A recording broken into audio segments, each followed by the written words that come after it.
Hi guys, I hope you guys are all doing really well. I miss you guys a ton, and I can't believe that we only have a couple of weeks left in the whole school year. So we have really this week and then 2 more weeks, and then May 15th is going to be that last Friday. And then the last week, since school technically ends a week later, I'm not going to have anything for you guys to be able to do. We're just going to be able to use the time to make up work or improve grades or different things like that. So really, we'll only have about 3 weeks left of U.S. history. So we're really, really short on time, and we're almost done with the whole year. So let me basically explain what this week is going to be about. So I'm sure you guys have all seen the first assignment. Should have taken just a couple of minutes. That's just kind of a general end of the Cold War, how Reagan handled it, and then eventually the fall of the USSR. But now what we're going to do is we're going to start part 2 of that, which is really heading into 9/11. So you'll notice that this week we only have one assignment. You obviously have this little bit of a mini assignment, but then you have your second part, which is going to be the questions for the lecture that I'm going to have up so I can be able to cue you when I give you those answers. But basically this week is going to be assessment number 1, which is going to be the lead up to 9/11.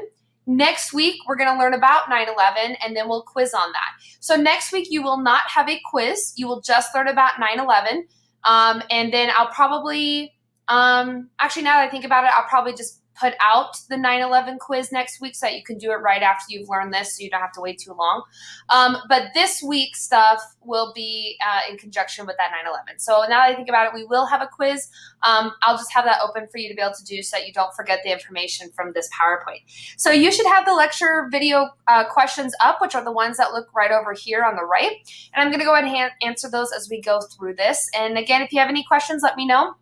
The week after, so the last week of class, one of your assignments is also going to be on the Iraqi War. I had a lot of students email me in the last couple of weeks and said, hey, are we going to learn 9/11? Are we going to learn the Iraqi War and stuff like that? So we are going to in that very, very last week so that we can end all instruction basically the week of May 15th. That's the last week, and then we'll have, again, that last week to be able to make up anything. So anyways, hope you guys are doing really well. Let me know if you have any questions about grades or anything like that.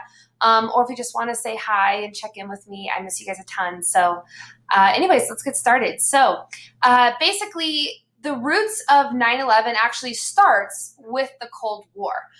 So basically what happens is in December 27th of 1979, so this is question number 1, the Soviet Union is going to take over Afghanistan, and it officially begins what's known as the Soviet-Afghan War. So the USSR invades into Afghanistan. As you can see from this map, it's right underneath the USSR, and basically wants to instill communism. So this is very much a Cold War mentality, just like how it was in China, just like how it was in Vietnam and Korea. Once again, moving that communism in. So as you know from what's going to happen with the Cold War, what are we immediately going to do? Well, we're going to be concerned about the spread of communism going on in the world. So they're going to instill a brand new communist leader named Amin. And Amin immediately becomes very unpopular, and it's very unstable of a government in Afghanistan in the early 1980s for 3 reasons. So this is question number 2. So the reason why he becomes unpopular is, first, he installs an extremely harsh communist regime, basically the worst case scenario for the United States. He also declares only one party can be in control, which is communism, and he basically eliminates all other political parties in Afghanistan. And finally, he completely abolishes the Afghan constitution. So pretty much in the early 1980s, communism comes in because the USSR invades, and immediately the communist government is a major problem. Well, what happens is a new organization is going to come up called the Mujahideen. And basically the Mujahideen is going to be this organization that's going to combat this USSR and communism going on in Afghanistan. Now for question number 3, which I'm going to say the translation translates to holy strugglers, or the holy struggle. And basically this group is going to start in the early 1980s in Afghanistan as a way to combat these things going on in the USSR. Now, these are going to eventually, so for number 4, end up becoming what is known as the Taliban. So this is the very early steps of the Taliban. Now, one interesting thing also about the Mujahideen, is going to be America's reaction to it. So let's talk about this Operation Cyclone and what is that. So you learned from your last reading that the Reagan Doctrine was when Ronald Reagan reignites the Cold War in the United States and basically wants to get rid of all communism in the world. And so what's going to happen when there's communism in Afghanistan? Well, obviously America has to do something about it. So Operation Cyclone begins to fund these Muslim freedom fighters to be able to get rid of the Soviet occupation and the communism going on in Afghanistan. So basically, we begin to fund the Mujahideen, and we fund them increasingly over time. So in 1979, we started with just a little bit of money funding them. Obviously, you can see in the 1980s, and eventually all the way in 1987, $630 million to get rid of this communism. Now, hindsight is always going to be 2020. Did we know they were going to become the terrorist organization that they did? Obviously not. But I did get, in my AP class when we covered this stuff, I had a lot of people asking questions about, did America fund the Taliban?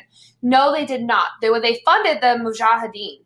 And the Mujahideen becomes more radicalized into the Taliban. The Taliban becomes more radicalized into Al-Qaeda with Osama Bin Laden. So no, we did not immediately fund the Taliban. If you've heard of that, those are also part of the conspiracy theories when it comes to 9/11. But we funded an anti-communist regime. That's where it starts. And we covered number 4. So basically what happens is that this becomes a massive issue. And because there's so much turmoil going on in the USSR is going to assassinate Amin and instill a new leader who is going to be Karmal. Now, there's still a lot of communism going on in Afghanistan. And so basically the Soviet Union is going to push more and more troops to be able to install this communism going on in Afghanistan. Once these troops are sent, this guy named Osama Bin Laden, so this is question number 5, Osama Bin Laden is going to leave Saudi Arabia and enter Afghanistan in order to help other Muslims fight the Soviet occupation. So this is where Osama Bin Laden starts. Now again, did we know Osama Bin Laden was going to become what he did? No. At the time, he was just a guy that wanted to fight communism just like us. So basically what happens is that he had 2 very major skills that benefited him and why he became so increasingly popular. So first, he was extremely wealthy. In fact, he had an allowance of, I think it was $20,000 a week from his family that helped support and be able to create the Taliban. Additionally, he was extremely well educated, especially in militism. Now, in 1988, so this is number 6, Osama bin Laden takes that idea of the Mujahideen that has now started to become the Taliban, and he is going to take those Taliban leaders and fighters and create a new organization called Al-Qaeda. Now, Al-Qaeda is now when it becomes radicalized, once Osama bin Laden begins to lead it. So again, this is where the radicalization is going to become. And this becomes a massive worldwide terrorist organization. And there's 3 major things that Al-Qaeda is devoted to. First is the understanding of Islam. So everything is based on Islamic ideas as well as the Quran. So for example, there is something called a jihad, and a jihad is a holy struggle. Now, all Muslims do a jihad, but I think a lot of people don't understand is what the jihad itself is. So it's basically an internal struggle with yourself. So think of it, for example, should I do this versus that? Should I do right versus wrong? Sin versus non-sin. That's the basic idea of the holy struggle. The difference is that a traditional Muslim takes that jihad and basically internalizes it. So for example, if I am faced with the idea of, should I steal this candy bar? Yes, no. My holy struggle is internalized where I'm going to convert that and stop that. It obviously goes much higher than that into, like, for example, Muslim versus Christianity. Where should I follow? What should I do in my life? When it becomes radicalized is what we call extremist jihadism. So please don't confuse this understanding of Islam by, again, assuming that everybody who is Islamic/Muslim are part of Al-Qaeda or anything like that. That's not true. It's a very radicalized idea, very similar to how the KKK roots their ideas in Christianity and the Bible. So the second thing it's devoted to is the destruction of non-Muslims. And this is really where it's going to start to get into terrorism in the 1990s. And finally, the creation of a central Islamic dominance throughout the world. So those are the 3 things you need to put down for question number 7.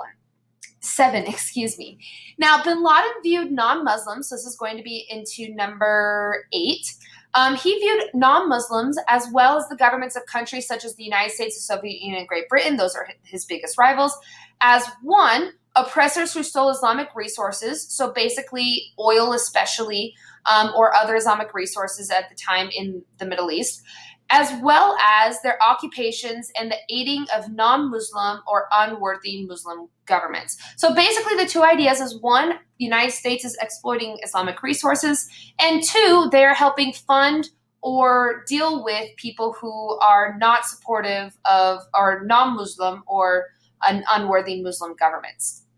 So in the late 1980s, Al-Qaeda begins to heavily train their militants all around the world. Basically, this is the training of the terrorist organizations. But again, we're not calling them terror yet because at the time, we still think of them as anti-communist fighters. Now in 1989, after the Soviets withdrew from Afghanistan, Osama Bin Laden returns to Saudi Arabia as a hero. In fact, he was actually referred to as a freedom fighter in a lot of American newspapers. So this is in number 9. So a lot of Americans saw him, so this is from an American newspaper, they saw him as a hero. Somebody who hates the Soviets, somebody who hates communism. It is our perfect idea of Cold War mentality. He is the guy that's going to stop communism.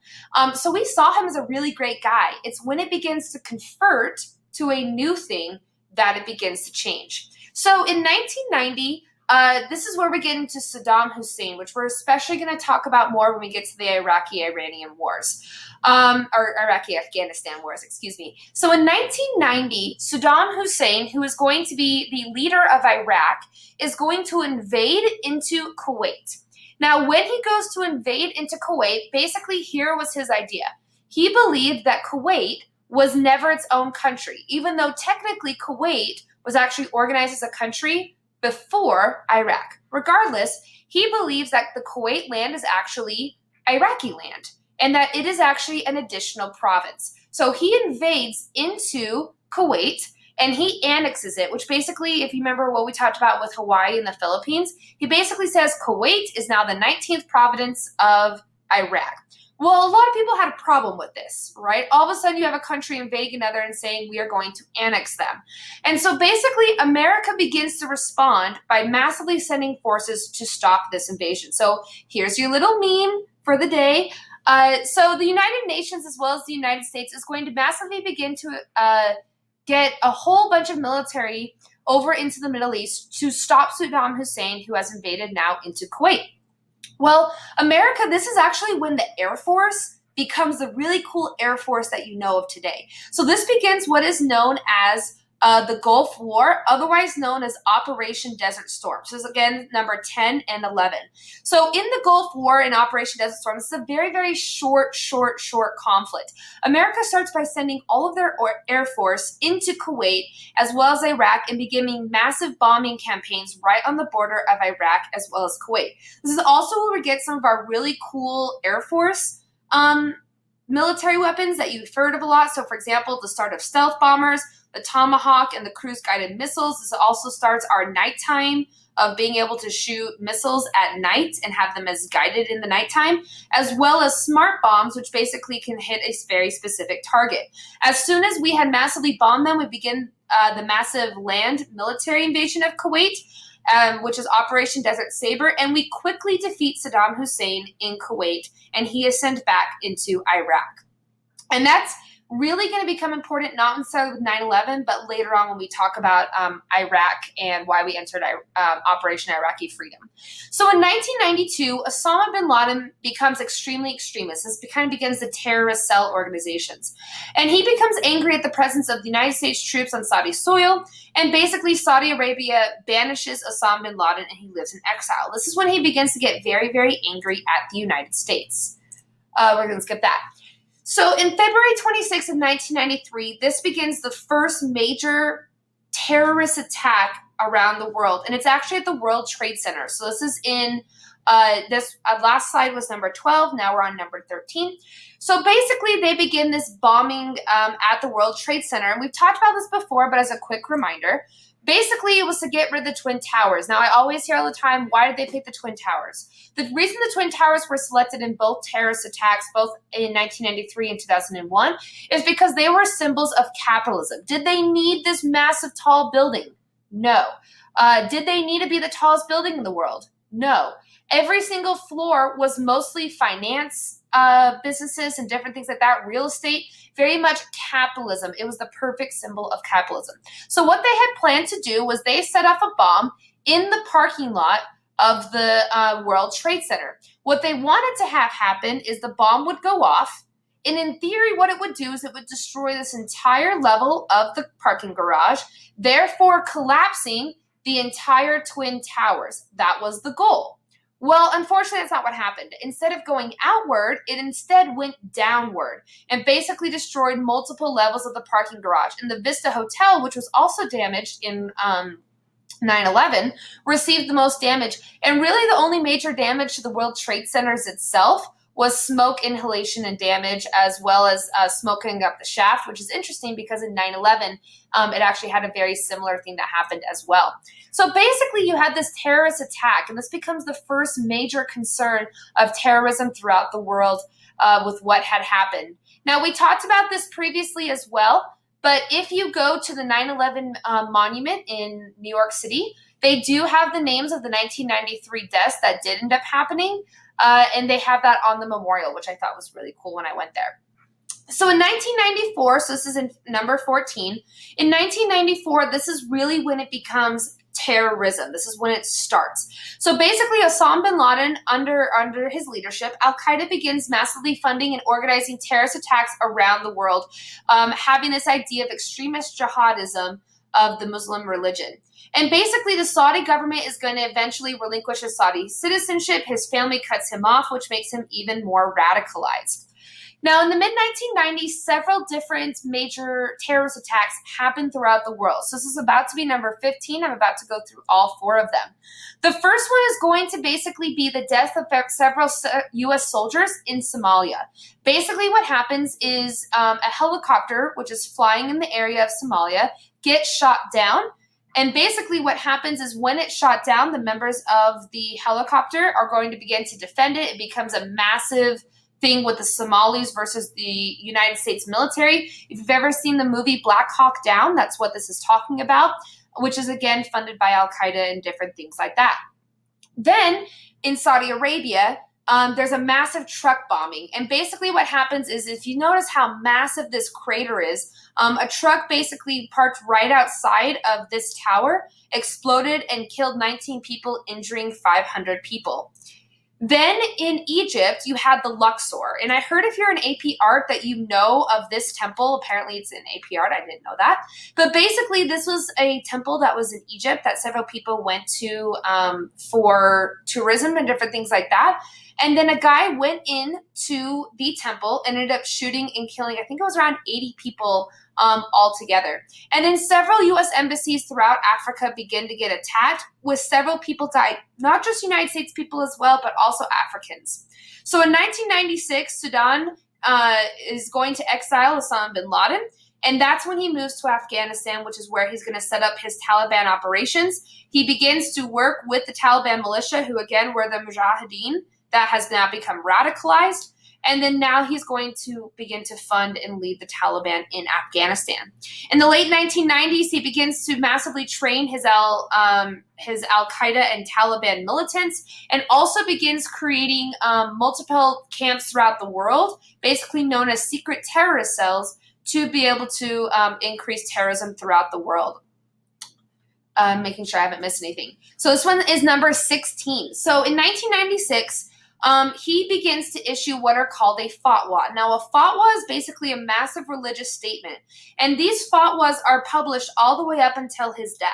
And basically it says, why are people doing this? And also ISIS does these fatwas as well, which are these religious statements for why they're doing different things.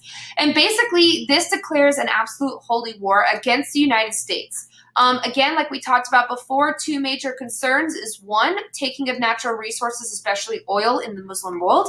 And then two is also assisting the enemies of Islam. And basically what happens is that he is going to now say we have a holy war against the United States. So you can see right here, this is from his very first fatwa. It says, the ruling to kill the Americans and their allies, civilians and military, is an individual duty for every Muslim. So basically that's that jihadism, who can do it in any country in which it is possible to do it. Every Muslim who believes in God and wishes to be rewarded to comply with God's order to kill the Americans and plunder their money wherever and whenever they find it. Now, in 1998, America is going to indict Osama Bin Laden for his role in the death of U.S. troops in Somalia, as well as the bombings in Africa. And Bill Clinton begins to launch massive missile attacks in Sudan and Afghanistan against Osama Bin Laden. Well, that's where it gets a little bit interesting. So this is going to be number 17. So at the same exact time that this happens, another scandal happens. And we're going to be as mature as possible as we talk about this scandal. You see, there was this guy named Bill Clinton. He was the president. Well, Bill Clinton had this aide named Monica Lewinsky. And Monica Lewinsky is going to become, let's just say, extremely close to Bill Clinton. And basically, several people in the White House begin to kind of assume that there might be an affair going on. Monica Lewinsky is transferred out of the White House and begins to work at the Pentagon. While she is working at the Pentagon, she meets this lady. And basically what happens is she is going to begin to confide in her and tell her all these different things that she did with Bill Clinton, including all the different things with her affairs. Now, she ends up going to a secret investigator who has been investigating Bill Clinton for some of the affairs and different things like that that he allegedly had with multiple people. And she begins to secretly record all of these conversations with Monica Lewinsky regarding her affairs with Bill Clinton. And during one of these conversations, Monica Lewinsky reveals that she had this dress. And this dress, which is the famous Monica Lewinsky dress, which is at the Smithsonian, if you really feel passionate about seeing it. And let's just say that Monica Lewinsky's dress had something on it that had DNA on it that proved that Monica Lewinsky and Bill Clinton had had an affair. If you don't know what I am implying was on the dress, you can go ask your parents to learn more about it. But basically, all this was on the dress. It revealed through DNA that he had lied multiple times on the stand where he had said he promises that he had never had an affair. Interesting fact, by the way, and of course I'm forgetting her name right now, Linda Tripp, that's it. Now I remember, of course. She actually died about a week or two ago.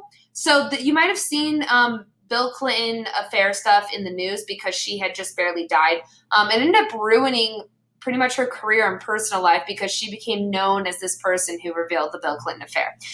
Interesting fact, by the way. So basically what happens if you don't know about impeachment and things like that, Bill Clinton ends up being impeached for lying on the stand because he had lied in federal court and said that he did not have an affair. Because of that, he broke the law.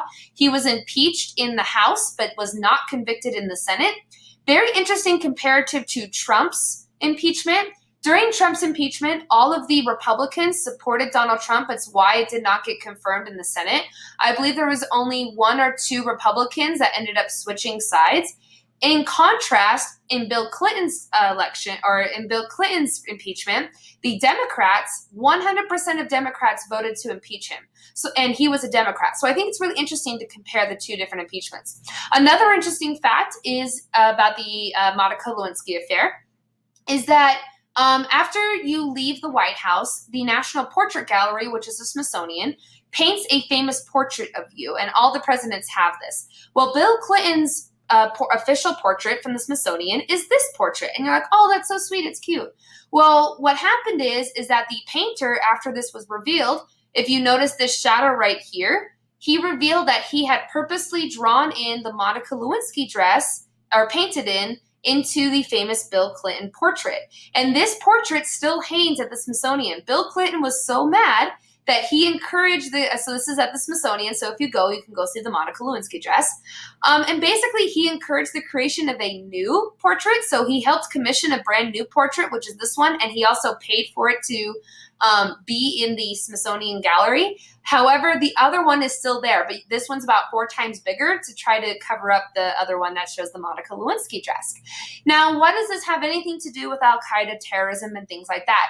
So, basically, what did this event confirm to Osama bin Laden? Well, what happened is that this scandal overshadowed the issues going on in the Middle East. So while there were many issues with Osama bin Laden, the terrorism cells, things like that, the bombings, it was overshadowed by this Clinton impeachment scandal. In fact, during his impeachment, that's when all these bombings had happened. And a lot of Americans thought that he was bombing the Middle East just so that they could get away from thinking about his Monica Lewinsky scandal and the impeachment. So a lot of people thought Bill Clinton only bombed Osama bin Laden to distract from what had happened with him. And basically, this confirmed to Osama bin Laden that he can do whatever he wants, because even if he does these terrorist attacks, even if he gets bombed, the Americans just think it's a ploy and doesn't think it's serious. So while Bill Clinton begins to massively bomb Osama bin Laden, Americans don't support him. He pulls out the bombing, and Osama bin Laden rises even further. So interesting fact about Monica Lewinsky scandal. Now, basically what happens is next is going to be Operation Infinite Reach, was the attempt to bomb multiple locations. So not only did we have this distraction bombing in the last bombing, but what happens is we begin to bomb specific military targets, bombing locations, different things like that. But there's a problem, But there's a problem. When we bombed these military targets, it turned out they weren't military targets. They were actually pharmaceutical bombings that we had incorrect intel that had told us that they were military targets when they were actually just pharmaceutical companies. So now we have 2 back-to-back bombings that are basically flukes. And again, it confirms to Osama bin Laden once again, America can't touch him. Now, in January 1st of 2000, this is when we have another terrorist attack attempt in the United States. And this was called the Millennial Pot. And the idea was that on the first day of the new millennial, this guy was going to start to do multiple terrorist attacks around the world. And he was supposed to be the leader of that. There were 3 different targets that they were supposed to attack: LAX, 4 sites in Jordan, and the USS the Sullivans. Well, what happened is that each of these failed. They were each caught. They were each foiled. This makes America feel very confident that they can stop terrorism in the United States, and it did not work. About 8 months later, the USS Cole, however, gets bombed. So this is going to be a military vessel. Basically, they had a little boat like this, and they pretty much ram it into the side of the USS Sullivan and makes it explode, which is what you're seeing right here. And it ends up killing multiple military officials. But again, smaller terrorism attacks, not to the scale of 9/11. Well, what happens is basically that leads us into 9/11. Now, this is just an interesting fact, which comes out later when they start to investigate into 9/11. So the USS Cole is going to be, so that was number 21.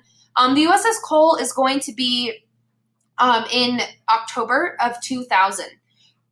After that, you have a little bit of a lull, and most people assume now because Osama bin Laden was creating the plan for 9/11.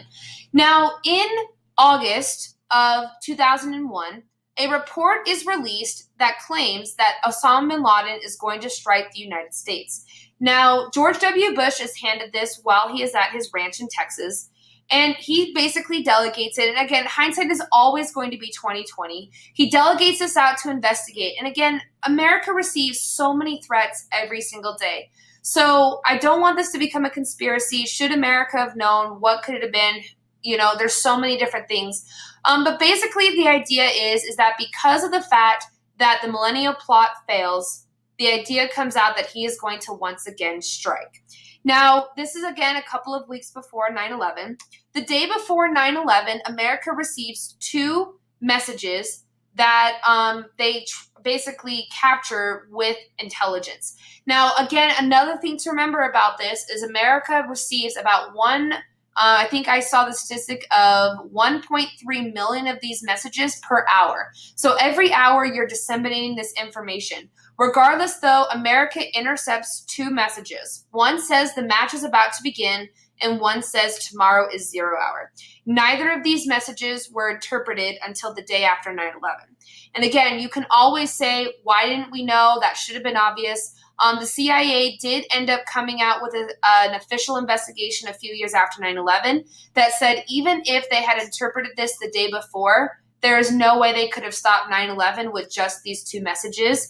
Even if they had known something was going to happen the next day, they would have had no idea that it would have been to the caliber of 9/11. So that is your information for this lecture. Next class, you will learn about 9/11 and different things like that. And then you'll have a quiz on it, okay? So anyways, I don't want to say look forward to it because obviously it's a really terrible event. But hopefully it's gives you an idea of the precursor to 9/11. And then next class, we'll learn about 9/11, what happens on that day. Have a good week.